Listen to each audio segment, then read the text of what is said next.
He laughed when he first saw her. Not a kind laugh, not one filled with surprise or curiosity, it was the kind of cruel smirk that rich men wore when they thought they owned the world. Ethan Cole, a billionaire tech entrepreneur known for his arrogance, stared across the restaurant table at the woman sitting nervously before him. "That's what you chose to wear," he said, unable to hide his mocking tone. "It's unique." The woman lowered her eyes, her fingers tightening around the fabric of her plain, pale blue dress. "It's the best I could find," she whispered softly, her voice trembling slightly. Her name was Clara. She wasn't the kind of woman who usually found herself sitting across from men like Ethan, powerful, confident, untouchable. She had come because her best friend had secretly signed her up for a blind date, believing that maybe, just maybe, Clara needed to open her heart again after everything she had gone through. But sitting there, facing Ethan's judgmental eyes, she regretted it immediately. Ethan barely looked up from his phone as he ordered the most expensive wine on the menu. Clara sat quietly, sipping her water. She could feel people glancing at them, probably wondering why a man in a $1,000 suit was having dinner with a woman in a second-hand dress and worn-out heels. He didn't ask about her life. He didn't even ask her last name. Every time she tried to speak, he interrupted with some self-centered story about his business, his travels, his success. Then, when she complimented the restaurant, he smirked.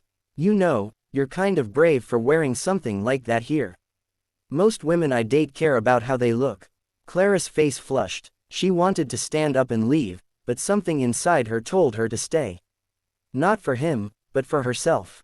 She had spent so much of her life hiding, from pity, from judgment, from memories that still haunted her. Maybe tonight was the night to stop. So she smiled gently and said, "I didn't come here to impress you, Mr. Cole. I came here because I thought you might be someone different." He raised an eyebrow, amused. "Different? I'm one of a kind." She nodded slowly. "Yes, you are, but not in the way you think." The waiter brought their food, and the silence between them grew thick. Ethan scrolled through his phone, clearly bored, while Clara's heart pounded in her chest. She could have cried, could have run out the door, but instead, she took a deep breath, reached up, and did something that made everyone around them stop and stare. With calm, deliberate hands, Clara removed her wig. Underneath, her head was smooth and bare, the quiet result of months of chemotherapy. The soft restaurant lights reflected gently off her skin, and for the first time that night, Ethan's confident mask cracked. His phone slipped from his fingers, clattering against the table. Clara met his stunned eyes. "This dress," she said softly, "was what I wore to my last hospital appointment. It's the one thing that made me feel human when everything else was falling apart. I didn't wear it to impress anyone. I wore it to remind myself that I'm still here. That I survived." The entire restaurant seemed to fade away. Ethan's chest tightened, his earlier laughter echoing painfully in his own ears. I didn't know," he whispered. "You didn't ask," she replied simply. Her words hit harder than any insult could. He realized how blind he'd been, not just to her pain, but to the quiet strength that radiated from her. For the first time, he saw her. Not the dress, not the wig, not what she lacked, but the courage it took for her to sit there, holding her head high despite the stares. Ethan swallowed hard. "Clara, I'm sorry, truly." She smiled faintly. "You don't have to be. People like you remind me why kindness matters." She stood up, leaving her half-eaten meal on the table. "Because someday, when you lose something that money can't buy, maybe you'll remember this night." She turned to leave, but Ethan reached out, his voice soft and shaken. "Wait, please, can I see you again?" Clara paused for a long moment, then looked back at him. "Maybe someday," she said quietly. "When you learn to look with your heart and not your ego." And with that, she walked out, her steps light, her back straight, her strength shining brighter than any diamond he'd ever bought.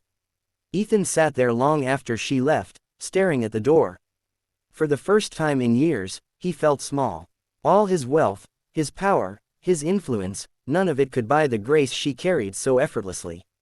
He looked at her untouched glass of water, at the wig folded neatly beside her plate, and felt tears prick at the corners of his eyes. The next day, Ethan called off every meeting. He went to the hospital and made a massive anonymous donation to the cancer ward. But more than the money, he started volunteering there quietly, helping patients with little things, bringing books, listening.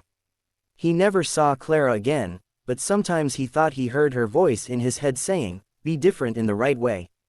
Months later, one quiet afternoon, he received a handwritten note at his office. No name, just a message. "I heard you've changed. I'm glad. Sometimes pain is the only teacher that speaks loud enough." Ethan smiled as he read it, setting it gently on his desk. For the first time in his life, he didn't feel like a billionaire, he just felt human.